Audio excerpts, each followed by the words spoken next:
Hablar con los agricultores es echarse a llorar. No importa cuándo oigan ustedes esto.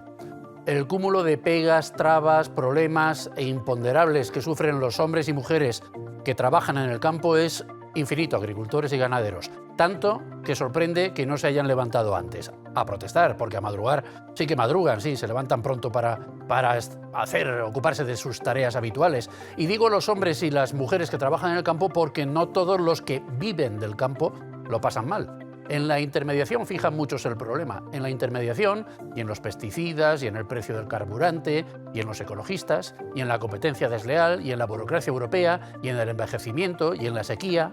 Encima se cierne la sospecha de politización e incluso de injerencia rusa en las protestas de esta semana. Pero es que luego vendrán más. De la mano ya, estos últimos días también, pero fundamentalmente ya en los próximos días, de la mano de las principales asociaciones agrarias reconocidas y reconocibles. Y así las cosas, hoy nos interesa saber qué le pasa al campo, y lo vamos a intentar averiguar con la ayuda de don Juan Salvador Torres, que es secretario general de AVA, la Asociación Valenciana de Agricultores. Don Juan, molt bona vesprada. Bona vesprada. Sabem lo que le passa al camp, no? Vostès treballen al camp i saben perfectament què li passa. Sabem. I què? Pues mire, jo, per contestar ràpid i concret, n'hi ha que pensar que a la Comunitat Valenciana n'hi ha 176.000 hectàrees de cultiu abandonades, que la mitja d'edat dels titulars d'explotacions agràries està al voltant de 64 anys i que la gent jove que es dedica al camp menor de 25 anys no arriba al 1%. I jo crec que en això hauríem de tindre clar que són tres alarmes molt potents que estan pitant des de fa dècades. A les que s'ha anat sumant tota la resta. I que els polítics no han fet cas. Durant dècades no han fet cas. Bueno, y suma y sigue, además. O sea que don Ángel Ruiz Jaén, ingeniero agrónomo, especialista en nutrición y sanidad vegetal y asuntos regulatorios. Don Ángel, muy buenas tardes. Hola, buenas tardes. Así en titular, ¿qué le pasa al campo? Bueno, pues el campo, como todo, tiene varios problemas. En relación con los medios que tiene para producir, necesita un poco más de innovación, necesita tener más agilidad con las normas que dictan todos los medios de producción que tiene para tener más facilidades y necesita estar al día con las normas que imponen en otros países. Y sobre todo necesita que haya más controles para las importaciones de productos agrícolas de terceros países fuera de la comunidad, que no se rigen por las mismas normas que son las que se exigen en la Unión Europea, que son las más duras que existen en todo el mundo. Presento también a don Francisco Marín, que es secretario del Colegio de Economistas de Valencia. Don Francisco, muy buenas tardes. Buenas tardes. El campo viene avisando desde hace tiempo. El campo es fundamental para la economía de un país, para la supervivencia, para la alimentación de los ciudadanos, y al campo no se le ha hecho caso. No se le ha hecho caso. El campo es un elemento estratégico clave en la economía de cualquier país. El problema que tenemos es que se ha producido una transformación muy importante en el sector agrario en los últimos 40 años, pero esa transformación no ha sido suficiente. Es también importante la entrada en la Unión Europea y las políticas de la PAC, pero tampoco han sido suficientes para garantizar que los agricultores vivan adecuadamente del campo. Y esto es en lo que se fundamentan las protestas que tenemos hoy. Vivan y quieran seguir viviendo del campo, claro. Don José Carboni, para completar el cuarteto de ases, secretario técnico del Colegio de Ingenieros Agrónomos de Valencia. Don José, se venía avisando desde hace mucho tiempo y esta parece que es la buena, ¿no? Bueno, la buena. Hasta aquí han llegado. Entonces ¿Sí? Es un momento de hartazgo, entonces pasa lo que pasa. Entonces ya estaba, pues es normal que salgan. Estaba cantado. ¿Cuál dirían ustedes que ha sido la gota que ha colmado el vaso? ¿Por qué ahora, si como decía don Juan, desde hace muchísimos años se viene avisando de los problemas estructurales del campo al que se le suman todos los nuevos? ¿Por qué ahora? ¿Cuál ha sido la gota que ha colmado el vaso? Yo pienso que la gota que ha colmado el vaso ha sido la última reforma de la PAC, con las imposiciones ambientales, Pacto Verde, Directiva de Biodiversidad, Directiva de la Granja a la Mesa. Esto es lo que yo creo que nos ha llevado al límite. Es decir, cuando hemos visto que aun queriendo no vamos a poder cumplir con las imposiciones de la PAC.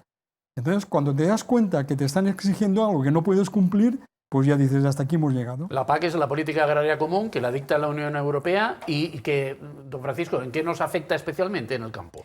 Bueno, la última reforma que se hizo de la PAC entró en vigor en 1 de enero del 2023. Aquí hay que decir que la política de la PAC la propone la Comisión Europea, pero se vota en el Parlamento Europeo.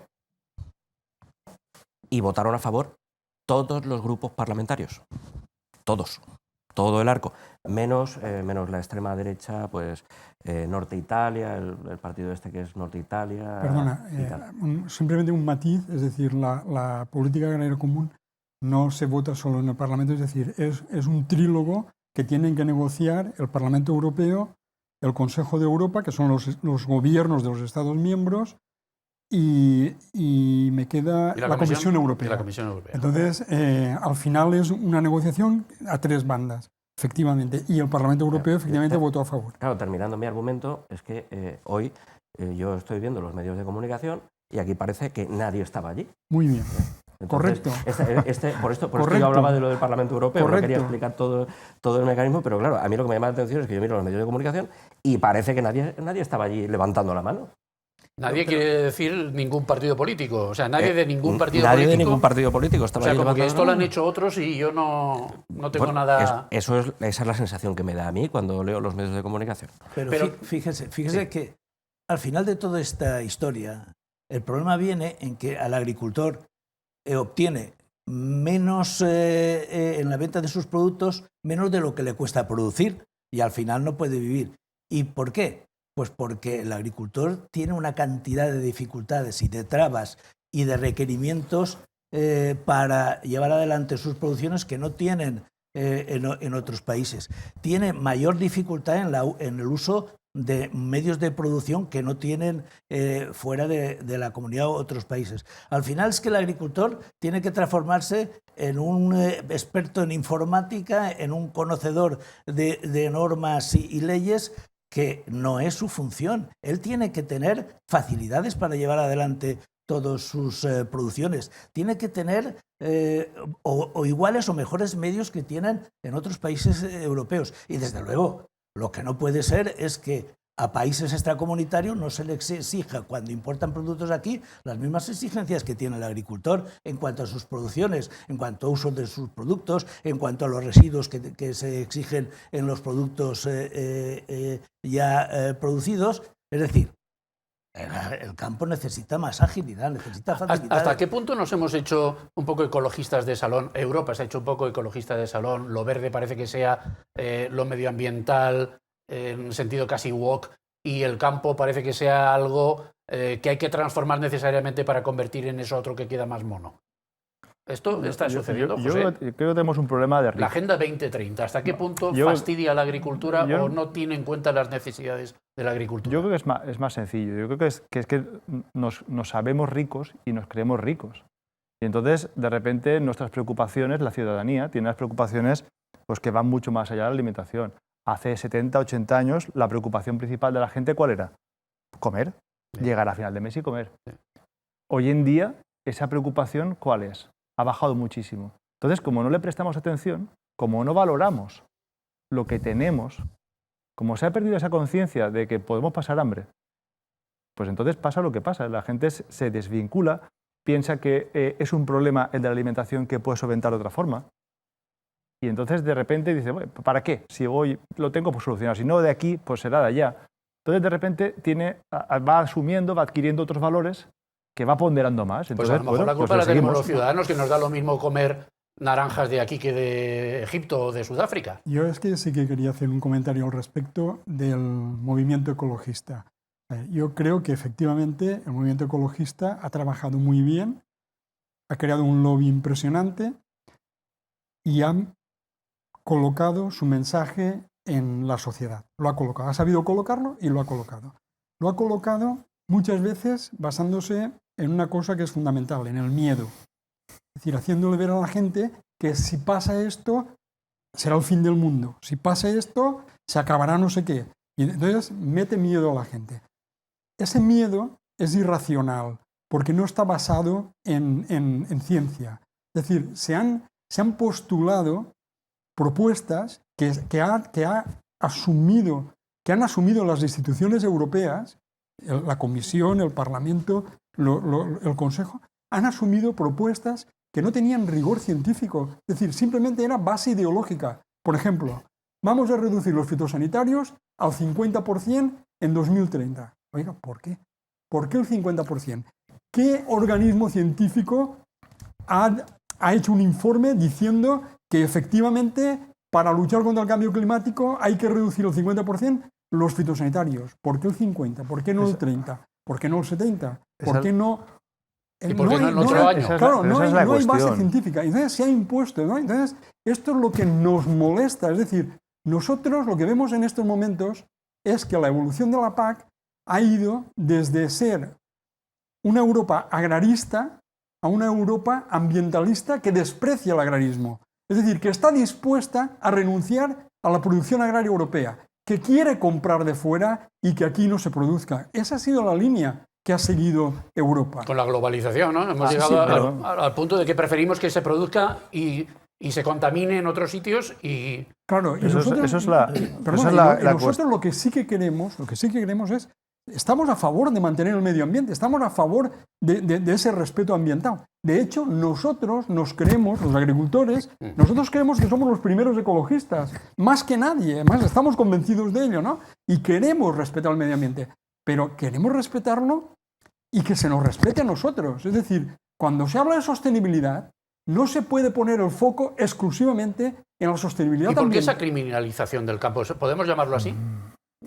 ¿O no? ¿O es una exageración? Sí, pues yo creo que por desconocimiento. O sea, la gente desconoce el esfuerzo que cuesta producir.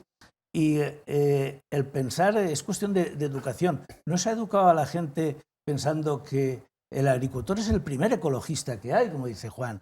O sea, la sostenibilidad la hace el propio agricultor. El agricultor come lo mismo que comen todos los demás y tiene el mismo interés en que se produzcan productos sanos. Y la demostración es que con una política bien hecha se reducen los consumos de fitosanitarios, lo que decía Juan. A la hora de decidir que hay que reducir el 50% de los fitosanitarios, no se ha estudiado las particularidades de cada país, las necesidades de cada país. No es lo mismo el norte de Europa, que ellos no tienen problemas de insectos como tiene España o como tienen los países mediterráneos. Y, por tanto, a la hora de decidir qué productos o qué hay que reducir, qué cantidad, hay que pensar en las particularidades de cada país. España es un país muy diverso. Tenemos muchísimos cultivos. Tenemos un clima muy elevado. Estamos sometidos a mayores problemas de fitosanitarios que tiene Europa. Por tanto, no se puede decir voy a reducir el 50% y por otra parte promocionar la agricultura ecológica y que el 25% en el 2030 tiene que ser agricultura ecológica. Bien, pues si estamos en eso, demos facilidades al agricultor para que pueda defenderse con los cultivos que tiene y con los problemas que tiene que solucionar. Sí. No podemos olvidar que la sostenibilidad tiene tres patas y es la conjugación, el equilibrio entre esas tres patas. Entonces, si tenemos en cuenta que hay una componente ambiental, hay una componente social y hay una componente económica. Si nos damos cuenta en la fotofinish que tenemos ahora mismo, que ha hecho Juansa, tenemos que hay dos patas que claramente no están bien. Por lo tanto, ¿qué pasa? Que dentro de ese equilibrio en el que tenemos ese equilibrio que tenemos que buscar y ese equilibrio en el que tenemos que mover, algo se deberá estar haciendo para que la gente que vive de la agricultura viva mejor o tenga unas rentas que económicamente sea viable y que socialmente sea viable, porque no olvidemos que el abandono de las explotaciones es un problema social. Y además un problema ambiental que no se ha tenido en cuenta, pero desde luego es un problema social, porque nuestros pueblos pierden población, etcétera, etcétera, etcétera. Pero durante todo este tiempo, aquí detrás de todo esto, lo que subyace es que durante muchísimo tiempo se ha obviado lo que es la estructura. No se ha trabajado en estructurar el sector. O sea, las políticas han venido para otras cosas. Es decir, inicialmente la PAC nace para asegurarnos comida para todos y esa PAC ha ido variando en función de las voluntades a finales de la ciudadanía, que ha querido, pero porque ha perdido esa perspectiva y porque nadie se ha parado a explicar, miren, es que comer es complicado. Pero ¿qué influye más en estas variaciones en la PAC? Porque yo recuerdo de antaño hablar de la contraposición de la agricultura continental respecto de la mediterránea, que por tanto los países del norte eran los que estaban dictando las normas en detrimento de los mediterráneos que tienen otras características. ¿Eso o el tema medioambiental, la moda, entre comillas, medioambiental que tenemos ahora, Francisco? Bueno, a ver, aquí hay un tema, porque estaba comentando mi compañero, que, claro, él argumenta que comer es caro, difícil. A ver, por una parte, decía, hacía 80 años era el año 44. La posguerra. Efectivamente. Y teníamos otros problemas. La economía, por suerte, la economía y el país pues avanzó mucho. Pasábamos de ser un país en posguerra, en una Europa que estaba terminando también una guerra, a un país, a hoy, una economía avanzada. Evidentemente, comer no es un problema, porque si no tendríamos unos problemas sociales que no tenemos. De hecho, solamente hay que ir a cualquier supermercado para ver que allí hay género de todo tipo, venidos de todas partes. En cualquier supermercado hay género de todo tipo, de sobra. Yo siempre veo los lineales llenos. Aunque no vaya a última hora, los lineales siempre están llenos. En eso está claro que no hay problema. Y difícilmente podemos ser una economía avanzada cuando estamos preocupándonos por si hoy comemos o no comemos, si vamos a tener el supermercado o no. Entonces, bueno, ahí en ese plano hemos avanzado. Pero sí que es cierto que, por otra parte, el sector agrario parece que no tiene peso. Porque decimos, bueno, es que es el 2,4% del Producto Interior Bruto. Vamos a ver, es el 2,4% del Producto Interior Bruto, pero sí que es cierto que nos gusta ir por ahí, por el mundo, diciendo que tenemos unos vinos excelentes, que tenemos unos aceites excelentes. Evidentemente, el resultado del vino, el resultado del aceite, es de un proceso industrial. Pero para que exista ese proceso industrial, tiene que haber un consumo intermedio, que es que uno de nuestros agricultores ha tenido que producir esa uva, ha tenido que producir esa aceituna, ha tenido que producir todas estas cuestiones. Nosotros hoy tenemos un sector agroalimentario que es muy potente, y es muy potente gracias a la agricultura. Lo que no podemos es pensar que porque pese un 2% en el Producto Interior Bruto, entre otras cosas, ¿por qué pesa eso? Pesa eso porque a lo mejor no estamos pagando los precios adecuados al sector agrario. Claro, y después tenemos el maravilloso invento de la ley de cadena alimentaria. Claro, aquí lo que dice es que no se pueden vender a pérdidas, pero a lo mejor el problema no está en vender a pérdidas, a lo mejor está en que a lo largo de la cadena alimentaria se van multiplicando los precios, que es una cuestión distinta. Los intermediarios, estamos hablando de los intermediarios. Estamos hablando de los intermediarios. De lo que se le paga al agricultor a lo que Claro. paga el consumidor, hay una diferencia. Claro. Hay una cuestión importante de lo que comentabas. Inicialmente, es decir, hace 80 o 100 años, empezamos a dejar de pasar hambre y de tener peligro de pasar hambre en el momento que se incorporó tecnología masivamente a la producción agraria. Entonces, cuando existió tecnología para poder fertilizar conforme tocaba, cuando se incorporó la mecanización en la producción agraria y cuando se incorporó la tecnología que existía desde la mejora selección genética, etcétera, etcétera, fuimos capaces de producir mucho más y mejor. Y la incorporación de la tecnología en la producción agraria fue la que paró el fantasma del hambre. La tecnología, no podemos vivir siempre con la tecnología que hemos vivido, que hemos adquirido. Entonces, la estructura... Esto no lo he entendido. Sí, o sea, es decir, nosotros, si la estructura nuestra que tenemos nos permite incorporar tractores, nos permite incorporar la fertilización y conocemos mejor cómo se nutren las plantas, y conocemos mejor qué plagas tienen y cómo combatirlas, estamos teniendo tecnología para poder producir más y mejor. Tenemos menos pérdidas y producimos de una forma más económica. De esa forma nos aseguramos la producción, aseguramos más producción y entonces hay más producción y hay mejores... Pero José, ¿eso es suficiente? No. La cuestión está que desde entonces hasta ahora no ha habido ninguna política que permitiese que las estructuras agrarias fuesen capaces de ir asumiendo las nuevas tecnologías. El CRISPR se aprobó ayer. ¿Qué es eso? la edición genética. Nuevas técnicas Nuevas técnicas de genómicas. edición Técnicas genética. genómicas. Es decir, aquí... No la modificación genética. No la modificación genética, la edición genética. Resulta que el inventor, la persona que desarrolló eso, es Francis Múgica, de Alicante. De Elche, sí. Se debe ser aquí. Pues resulta que aquí se aprobó ayer o anteayer en el Parlamento y se está utilizando en todo el mundo. Eso es dejar de incorporar tecnología. Pero, si dejamos de incorporar tecnología, vienen problemas. Pepe, estamos en lo que se llama la agricultura 4.0. Claro. 4.0.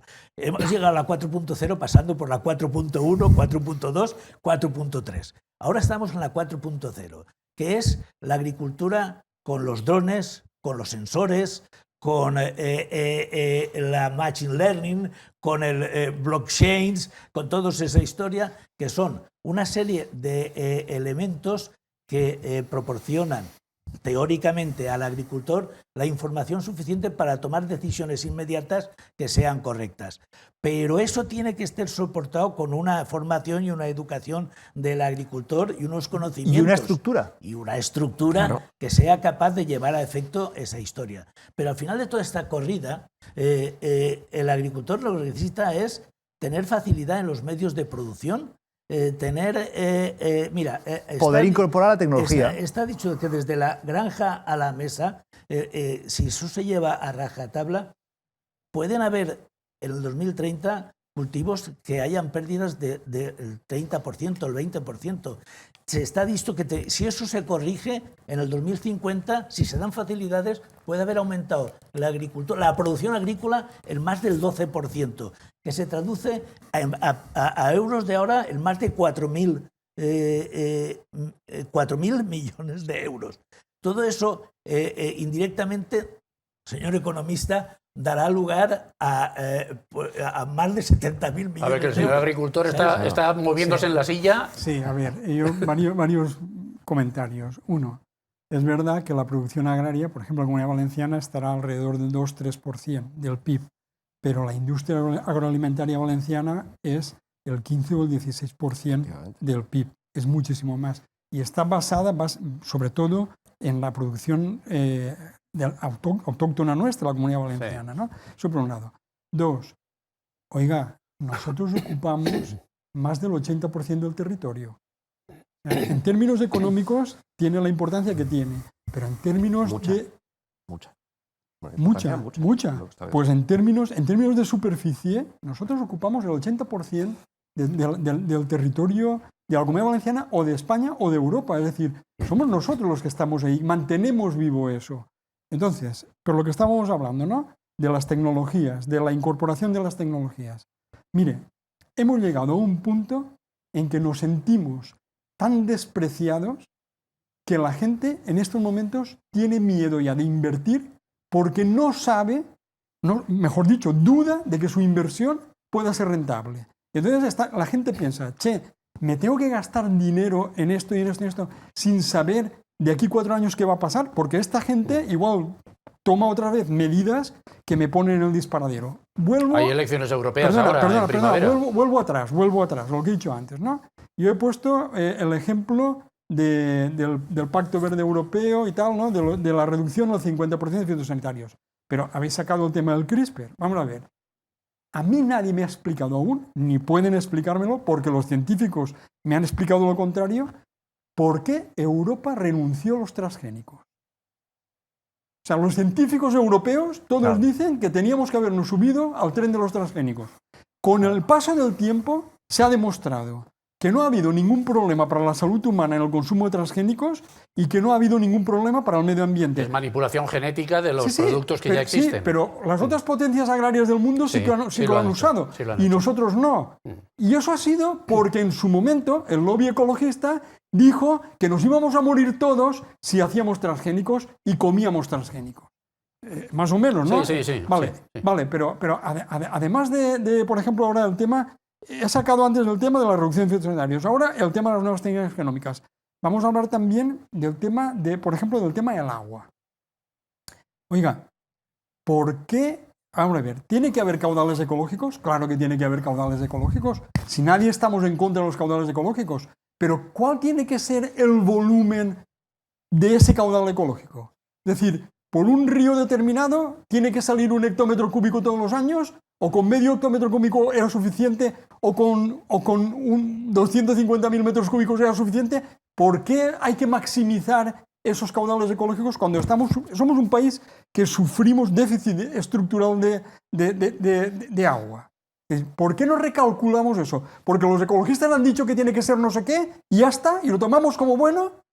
Hombre, eso habrá que verlo hasta dónde podemos llegar y hasta dónde no. Es decir, si nos sobrara agua, como en el norte de Europa, pues vale, de acuerdo, pon el caudal ecológico que te dé la gana, pero aquí no estamos para jugar. Yo quiero volver sobre una cosa que hemos dejado un poco flotando antes.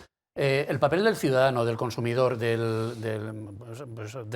la persona de a pie que va, que es eso, que va al supermercado a comprar algo que han producido los agricultores y a la que me da la impresión de que le da un poco igual si el producto está hecho aquí. Ahora hay muchas campañas de proximidad, Mira, producto de proximidad y todo las eso. encuestas lo dicen. Que al final lo que quiere la gente compra barato. Eso es. Las encuestas dicen Eso que la es. mayor parte de la gente compra barato. Y entonces punto. no hay una conciencia tampoco ciudadana que pueda ayudar a los agricultores de la tierra a hacer presión a las autoridades para cambiar ciertas cosas. El problema lo habéis mencionado ya. El problema es qué pasa con lo que viene de fuera. Es decir, yo no puedo, por mucho que me esfuerce, yo no puedo producir nunca a los niveles que produce el de fuera, de coste. El de fuera siempre va a producir con muchísimo menor coste que yo. Yo no puedo llegar al supermercado con los costes de lo que viene de fuera.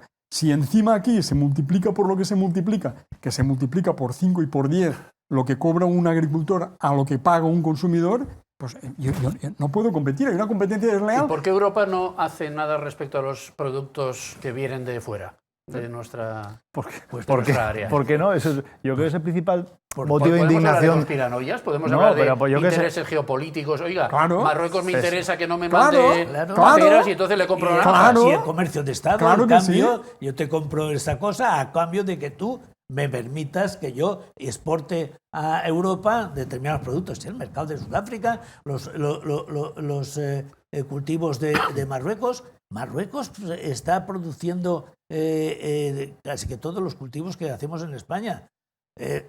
En Marruecos, el Producto Interior Bruto de la agricultura en Marruecos representa el 20%. Marruecos desde hace 15 años tiene la política de fomentar la agricultura a todo trance, facilitando una cantidad de créditos y de facilidades al agricultor para que produzca. Y está produciendo. ¿Y qué está produciendo? Pues lo mismo que producimos en España. Tomates, Naranjas, cítricos... sí. Entre otras cosas porque esas explotaciones están en manos de empresarios españoles.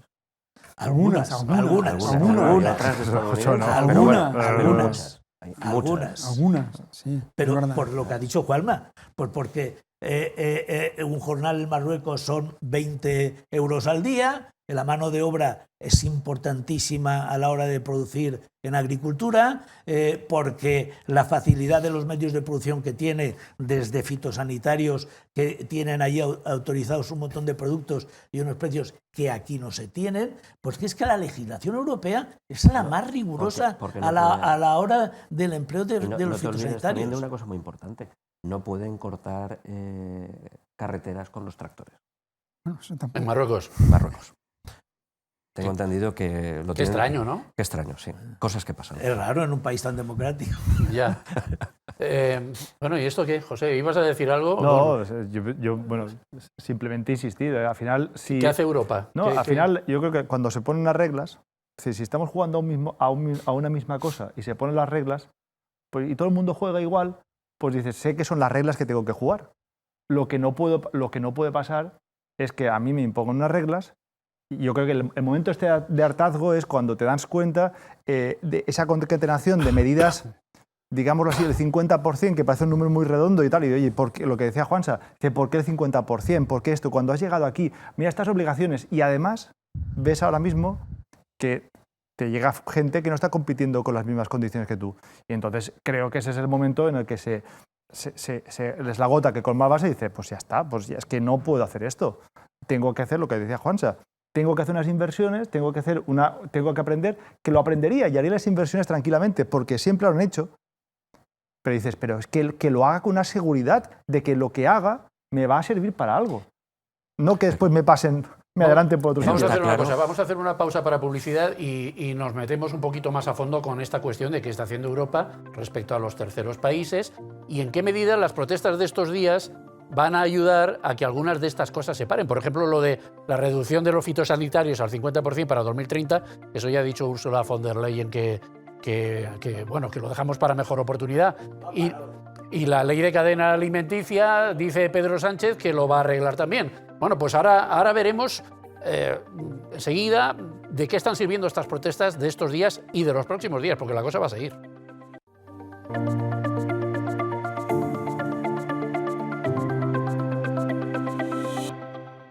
Hoy nos interesa saber qué le pasa al campo. Estamos intentando averiguarlo con la ayuda de Juan Salvador Torres, de Ángel Ruiz Jaén, de Francisco Marín y de José Carbonell. Y antes de la pausa publicitaria nos quedábamos con la duda de si estas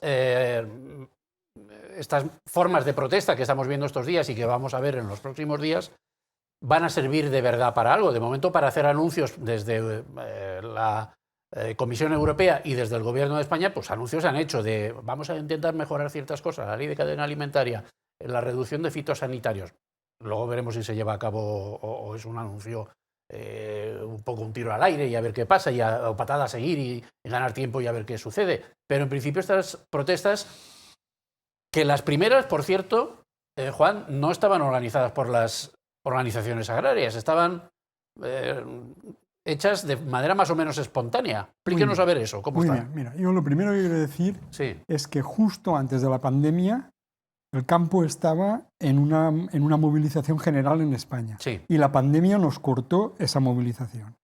En 2022 continuamos con las movilizaciones y hubo una manifestación masiva en Madrid de más de 100.000 agricultores que tendría que haber hecho recapacitar al gobierno, que tenía que hacer las cosas de otra manera y no hizo ni caso.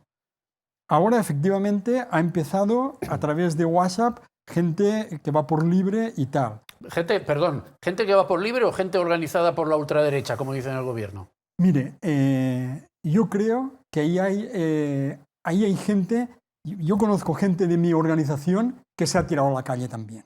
Es decir, yo no sé si hay alguien detrás o no, ni me importa. Es decir, yo lo que veo es que la gente sale a la calle porque tiene un problema. Y lo que hay que mirar no es quién está detrás o quién no está detrás, porque yo no sé ni si hay alguien detrás o no. Lo que sí que sé es que hay un problema que no se ha resuelto y no se ha querido resolver. Y esto no ha hecho más que empezar. No ha hecho más que empezar porque las organizaciones agrarias institucionales, por decirlo de alguna manera, no hemos salido aún porque estábamos esperando que nos dieran los permisos de delegación de gobierno. Nos los están dando ya y ahora ya vamos a ir saliendo. Y esto va para rato. Y segundo, no nos vamos a conformar con que el señor Sánchez diga voy a modificar la ley de cadena o con que la señora von der Leyen diga voy a aplazar el reglamento de uso sostenible, porque es un aplazamiento, no es otra cosa. No, eso no es. Eso volverá sobre el tema. O sea, no nos vamos a conformar con eso. Nosotros ahora salimos a la calle ya de una manera que lo que queremos es que esto sea un punto de inflexión y que se recapacite en Europa de qué es lo que queremos realmente. Es decir, hasta dónde queremos llegar ambientalmente y qué agricultura queremos tener. ¿Y a qué velocidad? Porque todos podemos estar de acuerdo con ciertos objetivos ambientales, podemos estar todos de acuerdo, pero oiga, no es lo mismo cumplirlos para mañana que cumplirlos para 10 años. No es lo mismo.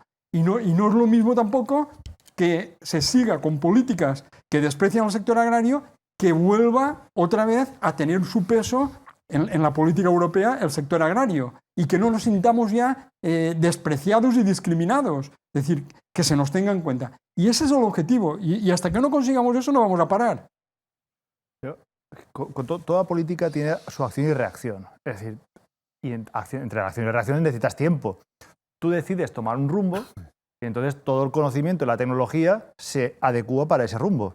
Lo que pasa es que, vuelvo a decir lo mismo, aquí nos imponen unas condiciones, se empuja, se acompaña en una dirección y en cambio después tienes otra contrapartida. Ha existido siempre, debería existir siempre, el principio de preferencia comunitaria, que es lo que inspiró un poco los sustentos de la PAC. Cuando tú sabes que hagas lo que hagas, al existir una preferencia comunitaria vas a tener una seguridad y dices, oye, pues es lo que decía Juansa, si tengo una seguridad, hago una inversión. Si tengo una inversión, si tengo una seguridad, puedo pasar de la agricultura 1.0 a la 2, a la 3 y a la 4 y a la 5.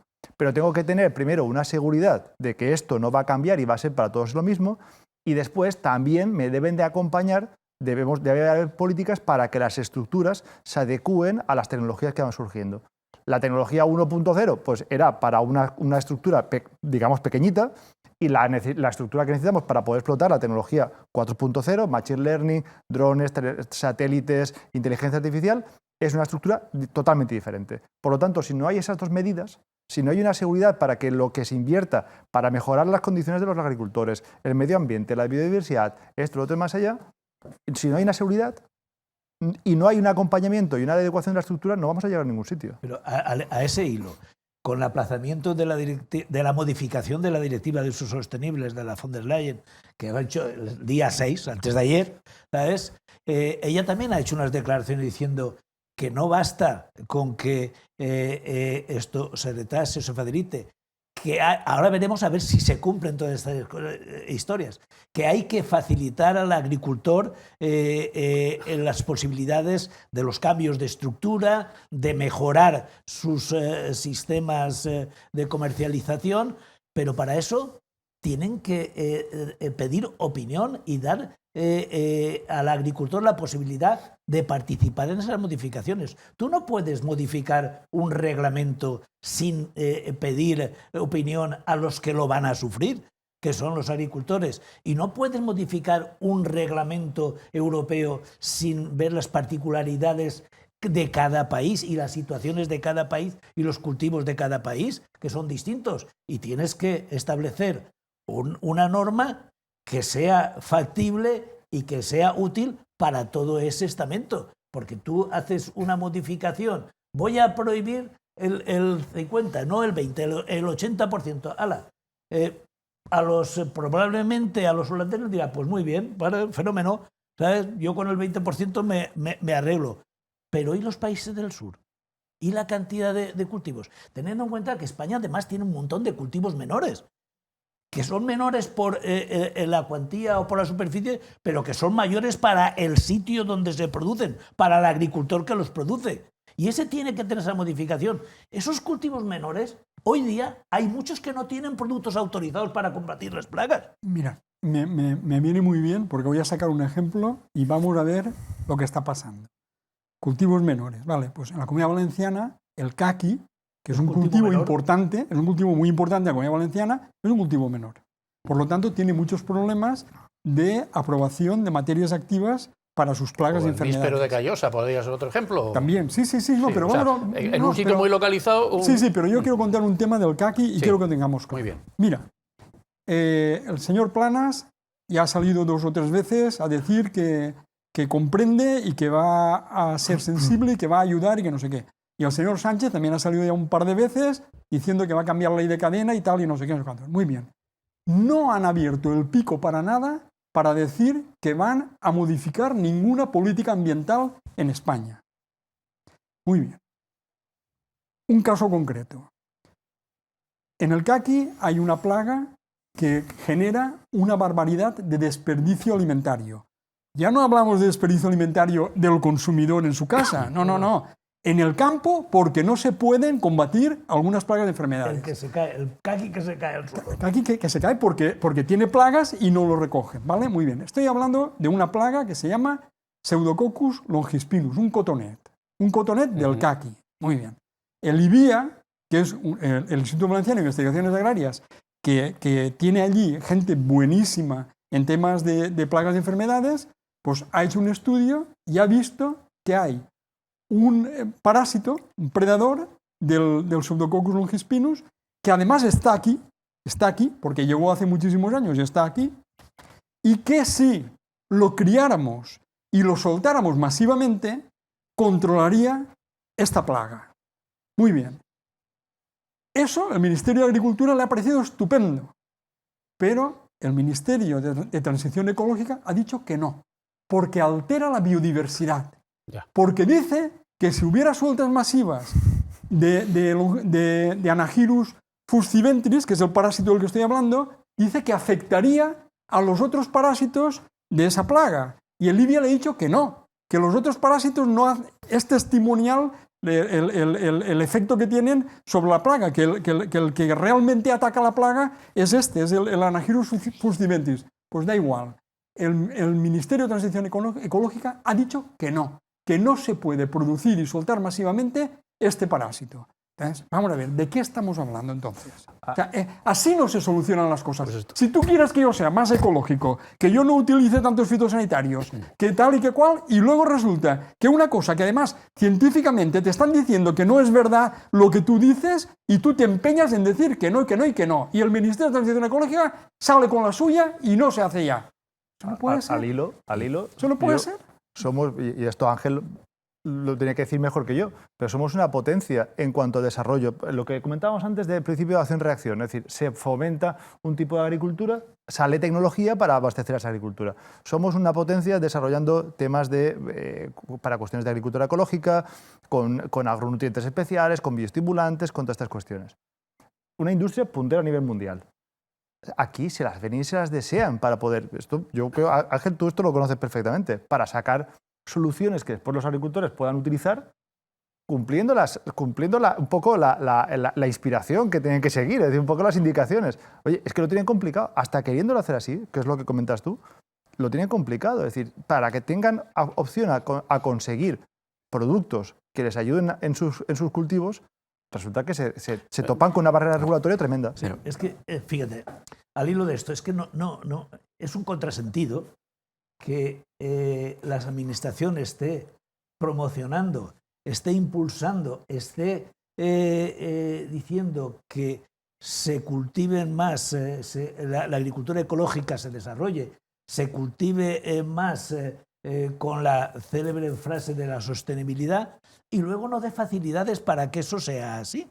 Bueno, si eso sea así, mire usted, dé facilidades para que el agricultor tenga medios para llevar a cabo ese tipo de agricultura, para que se autoricen productos allí. Pero mientras que en Europa el tiempo medio de autorizar un producto sean 18 meses y en España sean 30, ¿sabes? Mientras nosotros lleguemos al mercado con esas posibilidades de control de plagas mucho más tarde que lo consiguen los otros países, siempre estaremos en condiciones peores de competir. O sea, dices el Pseudococcus longispinus del caqui. Bueno, mire usted, no hay posibilidades. El Anagyrus tiene un ciclo biológico distinto al de los naturales, con el cual no pueden competir con los otros de aquí. Primero, y eso el Ministerio de Transición Ecológica debía de saberlo. Y luego, mientras tanto, oiga, mientras el agricultor no tenga posibilidades de un medio, ¿por qué usted no hace una autorización de un producto, una autorización extraordinaria de un producto? Ahí tienen ustedes, prohibieron el clorpirifos, pero usted tiene en la mano la posibilidad de dar una autorización provisional por 120 días para un caso muy concreto. Sin embargo, no se ha hecho. No se ha hecho, ¿por qué? Pero ¿cuál es la conclusión? Que cualquier persona que se dedica a plantar el caqui y que tiene ese problema, planta caquis en otro sitio, porque resulta que es mucho más fácil traer ese caqui e importarlo en la Unión Europea, y al final el problema que tenemos es que un sector estratégico lo estamos perdiendo. Uh-huh. Aquí hay que, un poco por lo que tú comentabas sobre el tema estructural, al final yo supongo que la idea esta de la transformación hacia la agricultura ecológica se sustenta en que hoy la agricultura está compitiendo en coste. Hay dos maneras de competir en cualquier sector. Una es con liderazgo en costes y la otra es con diferenciación. Alguien ha debido de pensar que como no somos capaces de competir en liderazgo en costes, porque es evidente que no podemos competir en liderazgo en costes con Marruecos, con todos los países de nuestro entorno, alguien ha debido de pensar que debemos competir con diferenciación y por lo tanto tenemos que llevarnos la producción a una producción ecológica, etc. Además está en que la producción ecológica no puede soportar el consumo que nosotros tenemos. Claro. No podemos llenar un supermercado a base de producción ecológica. ¿Qué más nos gustaría a nosotros que producir ecológicamente? ¿Por falta de producción o por precio?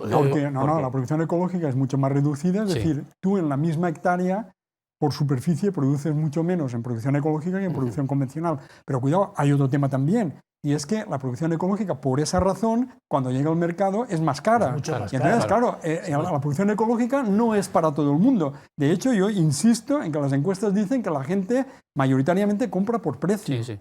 Claro, entonces, ¿cuál es el problema que tenemos? El problema está en que al final nosotros tenemos un sector agrario que es un sector estratégico. ¿Y es un sector estratégico por qué?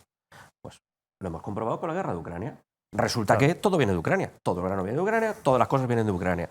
Cuando se produce un conflicto en cualquier parte del mundo y el mundo precisamente no está tranquilo, pues podemos tener problemas y podemos entonces llegar a hace 80 años, como decías, a empezar a tener problemas en los Antes, supermercados. con la pandemia, ¿no? Con la pandemia se demostró, y yo recuerdo a Cristóbal Aguado, el presidente de ABA, que lo decía claramente, el hecho de que nuestra producción, o sea, nuestro consumo sea de productos que se producen fuera de nuestras fronteras, hace que cuando haya un conflicto y las fronteras se cierren, pasemos hambre.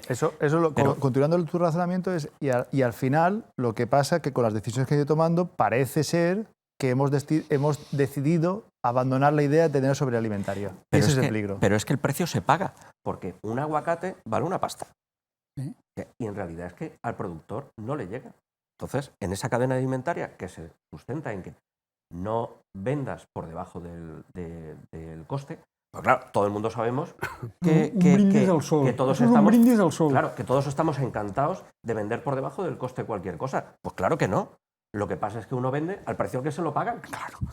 A como puede. Claro, a como puede. Uno lo vende como puede. Entre otras cosas, puede. Sí. Y cuando puede. Porque uno tiene una producción allí y depende. Tú no puedes llevarte una plantación a otro sitio. Es que la tienes allí.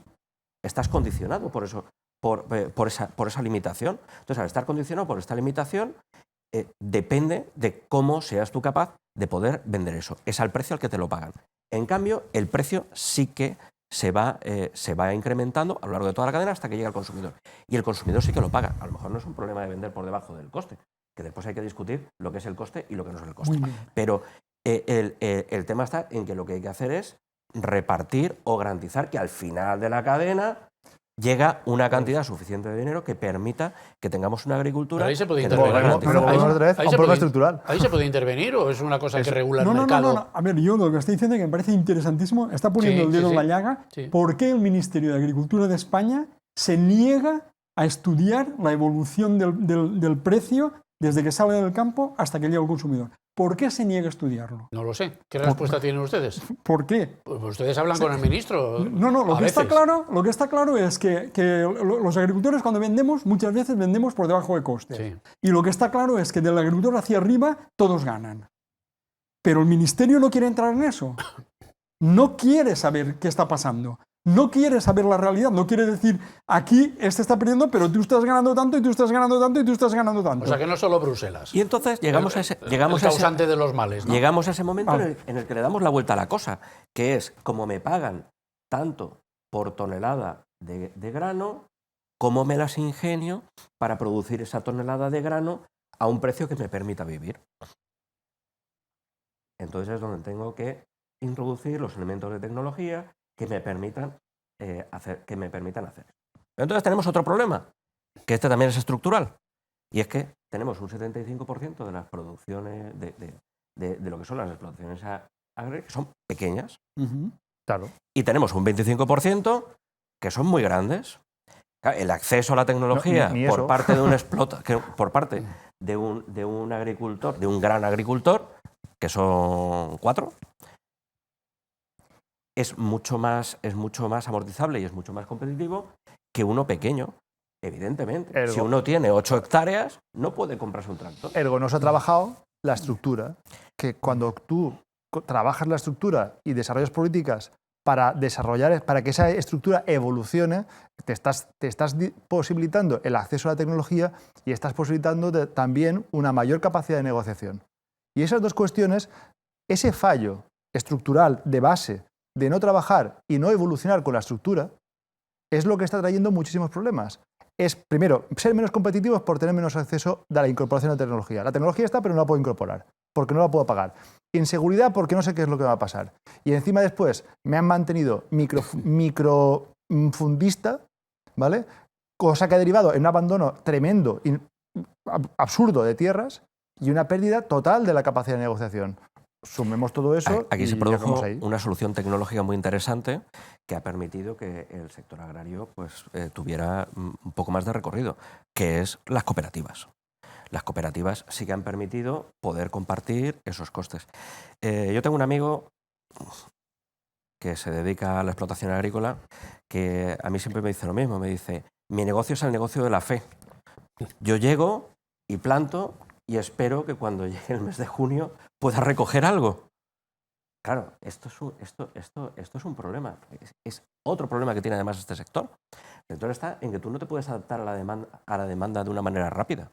Claro. Yo planto hoy, recogeré en junio. ¿Y cuál será la demanda que hay en junio? Pues no lo sé. Hoy tengo almendros y resulta que cuando recojo la almendra, nadie quiere almendra. Y resulta que lo que quieren son nueces. La verdad es que si alguien ¿Y ahora qué hacemos? de nuestros televidentes había pensado en hacerse agricultor, yo creo que se le van a quitar las ganas con este programa, ¿no? Pues a eso íbamos. Es decir, estas movilizaciones, lo que pretendemos es que cuando finalicen, en Europa tengan claro que tienen que cambiar el chip, el gobierno español tenga claro que tiene que cambiar el chip y la Generalitat Valenciana tenga claro que tiene que cambiar el chip. Porque en la Generalitat Valenciana, durante muchísimos años, no se han abordado estos problemas estructurales porque se han dedicado al día a día. Es decir, se han dedicado a solucionar el problema de cada día, el expediente de no sé qué, los planes de no sé cuántos y el trabajo de cada día. Pero no se han puesto objetivos de decir, vamos a ver, tenemos un problema estructural, vamos a abordarlo. No se ha hecho. No se ha hecho.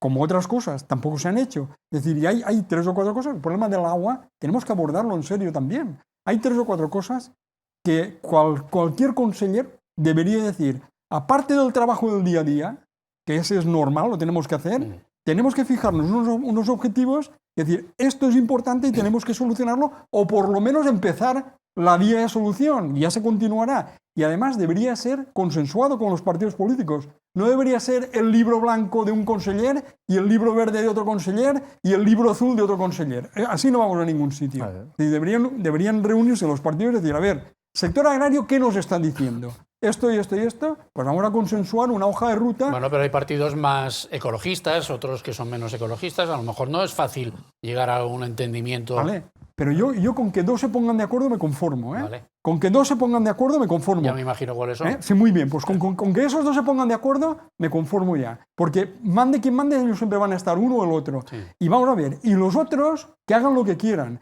pero que tengan claro que están decidiendo el futuro del sector agrario. Es decir, es que aquí puede ocurrir lo que parece que no va a ocurrir, sí que puede ocurrir. ¿El qué? Que la gente se vaya.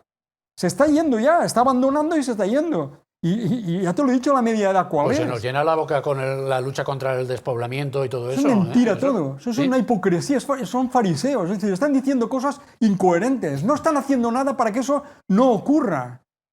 No están haciendo nada, nadie. Ya está bien. Ya es hora de que empiecen a hacer lo que toca. Pues se había comisionados en el anterior gobierno. Mentiras todo. Nada. Mentiras todo. Bla, bla, bla, bla y filosofía. Pero medidas reales, vamos a ver, el medio rural, ¿cuál es la base del medio rural? La base del medio rural es la agricultura y la ganadería. Todo lo demás es añadido a la agricultura y ganadería. Si hay agricultura y ganadería en el medio rural, habrá un bar y habrá un horno y habrá un pintor y habrá un fontanero y habrá un electricista y habrá no sé qué. Y se creará economía y habrá un supermercado, de acuerdo. Sí. Pero tiene que haber una base, que es la agricultura y la ganadería. Si no se protege eso, ya pueden hacer milagros que no van a conseguir nada. Se va a ir la gente. No pueden vivir de eso. No se puede vivir de eso.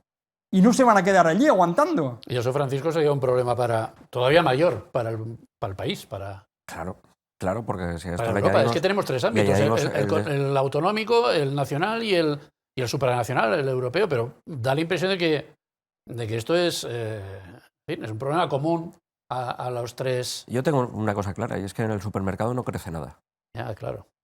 Muy bien. Entonces, todos queremos tener en el supermercado las cosas. Baja uno de casa, va al supermercado, compra lo que tenga que comprar.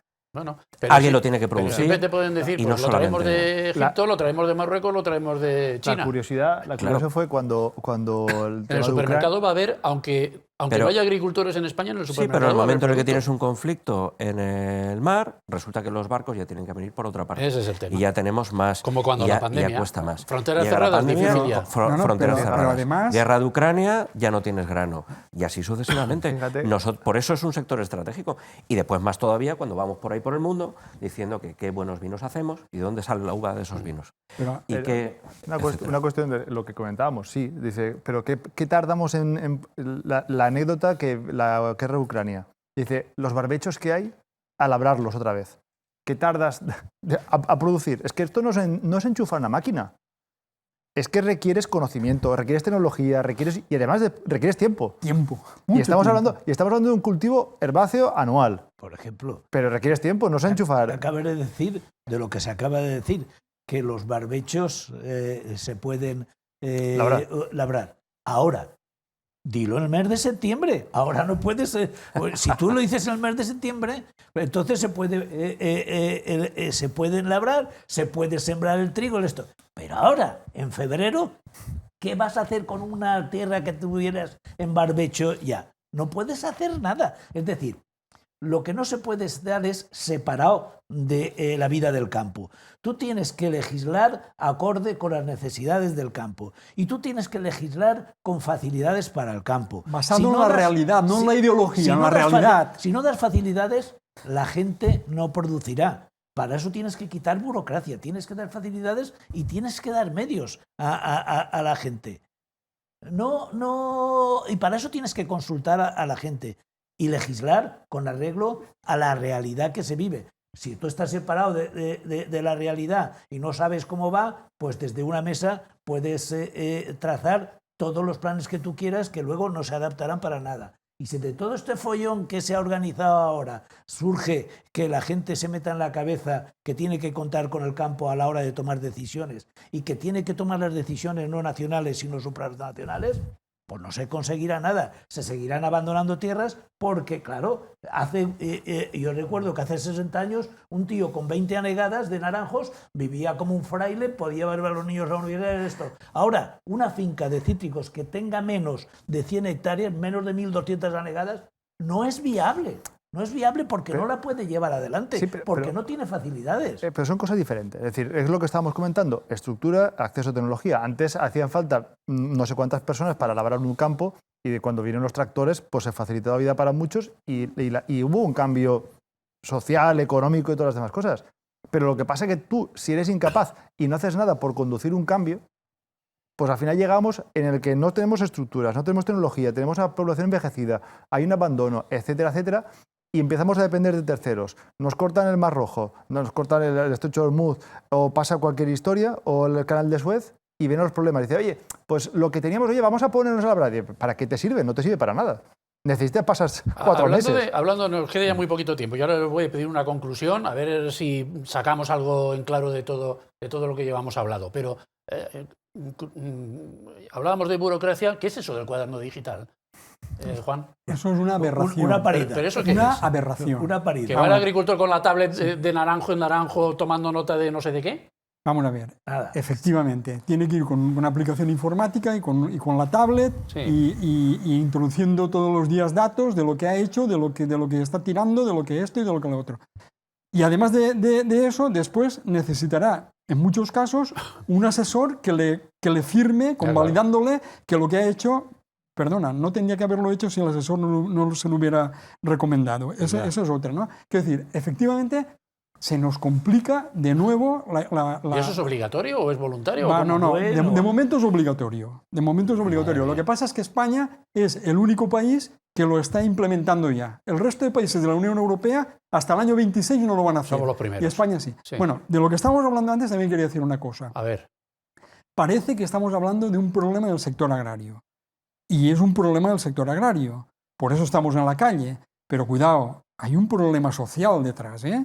Hay un problema social en cuanto que, Pimentel ya lo ha escrito, los precios van a subir. Es decir, los precios de los alimentos a los consumidores van a subir, porque en la medida que nosotros, la Unión Europea nos obliga a producir menos, porque todas las políticas son para que produzcamos menos, y en la medida que en países terceros nunca sabes en qué condiciones te vas a encontrar, hay una inestabilidad Claro. muy grande, tú no sabes, es verdad, los supermercados están llenos y tal, pero tú no sabes dentro de 3 meses o medio año, un año, qué va a pasar. No sabes si los supermercados estarán igual, si los precios serán esos o serán el doble o qué será. Ya. Y la tendencia es que los precios agrarios van a subir, y van a subir por las políticas agrarias europeas. 20 segundos para cada uno. Conclusiones o qué hilo de esperanza podemos tejer de cara al futuro, José. Pues que se tiene que trabajar para solucionar problemas a corto plazo, se tiene que trabajar para solucionar problemas a medio plazo y, sobre todo, se tiene que trabajar para solucionar problemas a largo plazo. Si no se hacen todas estas cosas e intentamos aplacar problemas de corto plazo y poner un parche, el problema seguirá hasta el día de hoy. Francisco. Es un sector clave.